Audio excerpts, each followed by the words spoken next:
हरियाणा विधानसभा चुनाव से पहले ही घमासान छिड़ गया है। प्रदेश में सभी दल अपने जीत का मंत्र साधने में लगे हुए हैं। इसी बीच जेजेपी, आईएनएलडी और तमाम विपक्षी पार्टियों ने बीजेपी और कांग्रेस के बागी नेताओं पर नजर रखनी शुरू कर दी है। अब आप सोच रहे होंगे कि विपक्षी दल ऐसा कर क्यों रहे हैं।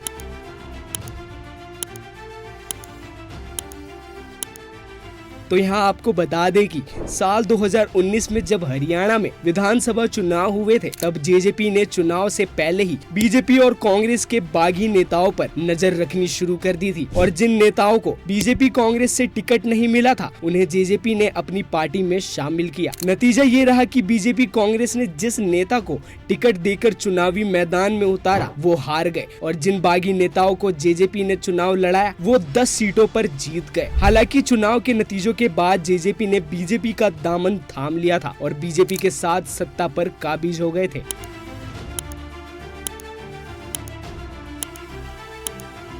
हाल ही में लोकसभा चुनाव हुए हैं, जिसमें हरियाणा के अंदर बीजेपी और कांग्रेस को छोड़कर किसी भी दल का परफॉर्मेंस अच्छा नहीं था। यही कारण है कि जेजेपी, इनेलो और आम आदमी पार्टी प्रदेश की 90 विधानसभा सीटों पर जिताऊ चेहरों की तलाश कर रही है। दूसरी ओर जिस तरह से विपक्षी दलों ने बागी नेताओं की तलाश शुरू कर दी है, उससे बीजेपी समेत कांग्रेस की मुश्किलें बढ़ गई हैं। दरअसल एक ही सीट पर कांग्रेस बीजेपी की ओर से 15 से 20 दावेदार है और टिकट सिर्फ एक नेता को ही दिया जा सकता है, जिससे उनकी चिंता और ज्यादा बढ़ गई है।